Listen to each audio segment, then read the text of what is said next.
Praise the lord. ఈ దినము కొరకు సిద్ధపరచబడిన దేవుని వాక్యం చదువుకుందాం. శ్రద్ధగా ఆలకించగలరని మనవి.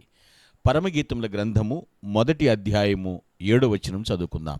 నా ప్రాణప్రియుడా, నీ మందను నీ వెచ్చట మేపుదువో, మధ్యాహ్నంన నెచ్చట నీడకు వాటిని తోలుదువో నాతో చెప్పుము. ముసుగు వేసుకొని దానినై నీ జతగాండ్ల మందల యొద్ద నేనెందుకు ఉండవలెను?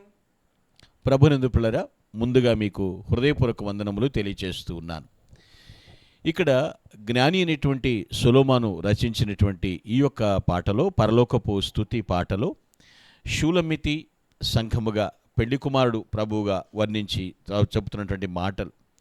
ఇక్కడ షూలమ్మితి పలుకుతున్నటువంటి మాట ఏమిటంటే, నా ప్రాణప్రియుడా, ప్రభుని పిలుస్తున్నారు. మన ప్రాణమునకు అత్యంత ప్రియులు ప్రభువే. ఎందుకంటే భక్తులుగా చెప్పడం వింటూ నా ప్రాణమా యెహోవాను సన్నుతించుమని. ఈ ప్రాణమునకు ఆధారము, ప్రాణం పోసినది, మనిషిగా సృజించి భూమి మీద నిలబెట్టింది ప్రభువే. ఆయన పిలుచు నా ప్రాణప్రియుడా అంటే నా ప్రాణమునికి చాలా ఇష్టడివి నీవి. నీ మీద తప్ప నాకు వేరే మీద ఎవరి మీద కూడా నాకంత భ్రాంతి లేదు అన్నట్లుగా. నా ప్రాణప్రియుడా, నీ మందను నీ వెచ్చట మేపుతావు. మంద అనేటువంటి పదం సంఘానికి వాడబడింది. ఆయన ఆ యొక్క వధువు సంఘముగా ఉన్నటువంటి అనేక సంఘాలు, సార్వత్రిక సంఘముగా మందను ఎక్కడ మేపుతావు? పచ్చిక గల చోట్ల మేపుతాడు, శాంతికరమైన జలముల చెద్దకు నడిపిస్తాడు. పిల్లలు గ్రహించండి, మన మేత ఎక్కడ? సరే మేస్తున్నాం, మేసిన దాని ప్రకారంగా దేవుడిచ్చిన బలం ప్రకారంగా జీవిస్తున్నామా? కొందరు మేత సరిగా మేయరు, కోత సరిగా ఉండదు. నీ మందను ఎక్కడ మేపుతావు ప్రాణప్రియుడా? కొంతమంది చూడండి పిల్లరా, మేత అందే సమయంలో మేయరు. పైగా మాకు బలమైన ఆహారం లేదు, మాకు సరైన వాక్యం లేదు, మా యొక్క దైవజనుడు సరిగా చెప్పట్లేదు, ఇలాంటి మాటలు. దానికోసం సంఘములు మార్చేయటం, స్థలాలు మార్చేయటం. ప్రార్థించు, నీ దైవజనుడి చేత చక్కని వాక్యం అందిస్తాడు. నువ్వు ప్రార్థించు. దైవజనుడు చెప్పేది వాక్యమే, కానీ నువ్వు గ్రహించలేకపోతున్నావేమో. నీ మందను ఎచ్చట మేపుతావు? మేత చక్కని వాక్యం అండి, పచ్చని పచ్చిక లాంటి వాక్యం. ఎప్పుడు కూడా తన ప్రాణమునకు ప్రియులైన వారికి ఎందుకు ఆహారం పెట్టారు దేవుడు? ఆహారం అందిస్తాడు ఆయన. మనం అర్థం చేసుకోలేకపోతున్నాం. ఆహారాన్ని అర్థం చేసుకుంటాం కదా, ఆరగించలేక అపార్థం చేసుకుంటున్నాం, జీర్ణం చేసుకోలేకపోతున్నాం. ఆయన మంచి ఫీడర్ అండి, మంచి పోషకుడు ఆయన. ఎక్కడ మేపుతావయ్యా అంటూ, మధ్యాహ్నమున ఎచ్చట నీడను వాటికి తోలుతావు. మధ్యాహ్నము అనగానే ఎండ. ఎండ ఎవరు కోరుకోలేరు, కానీ నీడకు వెళదామని చూస్తారు.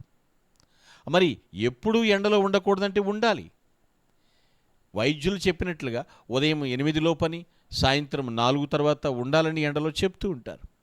అయితే మధ్యాహ్నమున ఎండ అది అనారోగ్యకరం. అనగా ఎండ శ్రమకు సాదృశ్యం. ఆ శ్రమలు వచ్చినప్పుడు ఏ నీడకు తీసుకెళ్తావు ప్రభువా? ఎక్కడుందండి మనకి నీడ? మహోన్నతుని చాటును నివసించువాడు, సర్వశక్తును నీడను విశ్రమించువాడని కీర్తనాకారుడు అంటున్నాడు. ఆయనే కదా, ప్రభువే కదా మన ఆశ్రయదుర్గం. ఎవరినైతే ప్రాణప్రియుడు అంటున్నామో వారే మన ఆశ్రయదుర్గం. వారి చెంతకు చేరితేనే, వారి నీడలోనే మనకు చక్కని సేద తీరటం ఉంటుందండి. మధ్యాహ్నమున ఎచ్చట నీడను తోలుతావు? అయ్యా, నాకు శ్రమలు వచ్చినప్పుడు, నన్ను శ్రమలు పలకరించినప్పుడు నా నీడ నీవే, నా అండ నీవే, నా కొండ నీవే అన్నట్లుగా.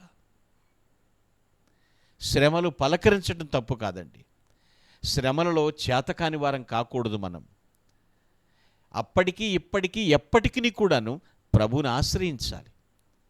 ఆయనే మన నీడ, ఆయనే మన గొడుగు, ఆయనే మన ఆశ్రయ దుర్గం. ప్రభువు చెంత చేరాలి. ఆయన నీడలో బ్రతికినప్పుడు ఏ అదురు బెదురులు ఉండవండి. ఎక్కడ వాటిని నీడకు తోలుతావయ్యా? నాతో చెప్పు ప్రభు, నాతో మాట్లాడు. నా ప్రాణప్రియుడు నాతో మాట్లాడకపోతే నేను ఎలా ఉండగలుగుతాను? మోగాసాయిగా లేదండి ఇక్కడ. ప్రభు మాట్లాడతాడు. నాతో చెప్పు, స్వతంత్రంగా అడుగుతున్నాడు. ఎన్నాళ్ళు ముసుగు వేసుకుని అలాగే ఉండను?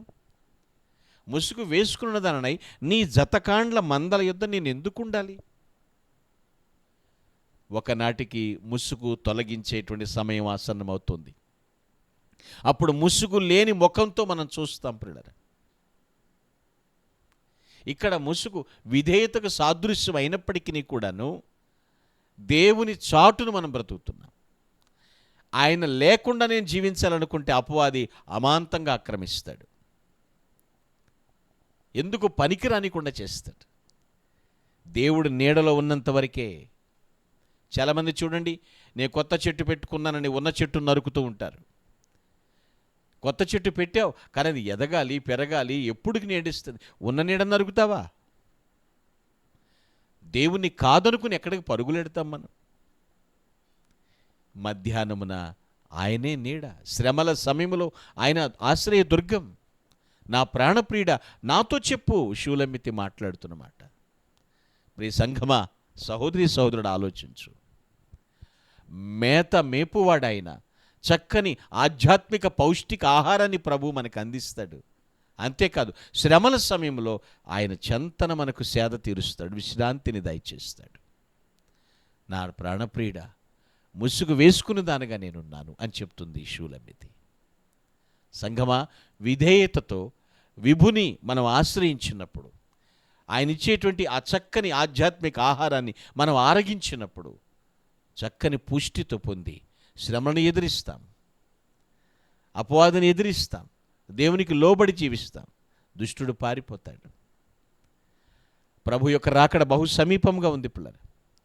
ఆయన చెంతకు చేరే సమయం ఆసన్నం అవుతుంది. ఆయన దగ్గరికి వెళ్ళేంత వరకు కూడా మందకు మాదిరిగా జీవిస్తూ, దేవుడిచ్చిన బలమును చాటిస్తూ, ఆయన ఇచ్చిన సంతోషాన్ని సకల జనులతో పంచుకుంటూ ప్రభు యొక్క రాకడ కొరకై సిద్ధపడుదుముగాక. ఆమేన్. ప్లీజ్ అలా close your eyes. I will pray for you. Small prayer. నా ప్రాణప్రియుడా, నా ప్రభువానికి స్తోత్రములు తండ్రి. మీరు చక్కని పౌష్టిక ఆహారాన్ని ఆధ్యాత్మికంగా బలపరచడానికి ఇస్తారని నిన్ను స్తుతిస్తున్నాను. శ్రమల సమయంలో సేద తీర్చువాడవు, ఆశ్రయదుర్గమైన నీడవుగా నీవు ఉన్నందుకు వందనములు స్తులమై ఉన్నాము. ముసుగు వేసుకున్నటువంటి వారముగా ప్రభువా, ఒకనాటికి ముసుగు లేని ముఖముతో నిన్ను చూస్తాము. నీ సన్నిధి మాతో ఉంచమని ప్రభుని క్రీస్తు పేరిట ప్రార్థించి స్తుతిస్తున్నాము తండ్రి. ఆమేన్. Glory to God. Thank you and all. May God bless you.